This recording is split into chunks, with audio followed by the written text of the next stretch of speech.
Biographie. Georges Méliès, 1861-1938, Paris, n'était pas destiné à faire du cinéma. Et pour cause, le cinéma n'existait pas. Peu intéressé par l'industrie familiale spécialisée dans la fabrication de chaussures, Georges Méliès se tourne rapidement vers le monde du spectacle et devient prestidigitateur. Il découvre les balbutiements de l'image animée. Fasciné et obstiné, nombre de ses inventions marqueront durablement l'histoire du cinéma. Il conçoit le premier studio de cinéma totalement équipé.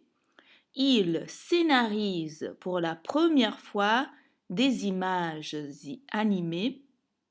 Il réalise les premiers trucages, apparitions, disparitions, substitutions, multiplications.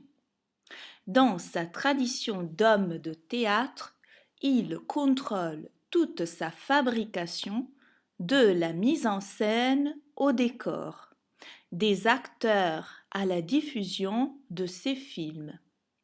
Il est aussi le premier à créer une structure exclusivement dédiée au cinéma, qui diffuse ses films non seulement en France, mais aussi à l'étranger, ainsi qu'une marque, la Star Film.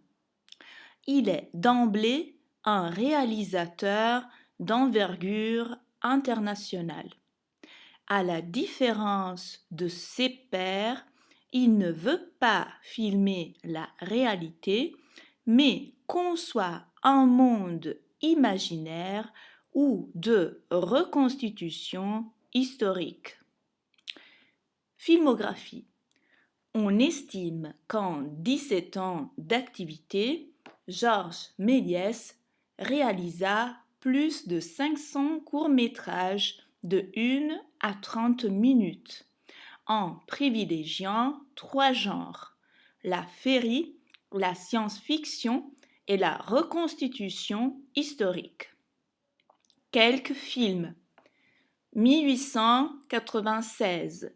Escamotage d'une dame au théâtre Robert Houdin. 1897.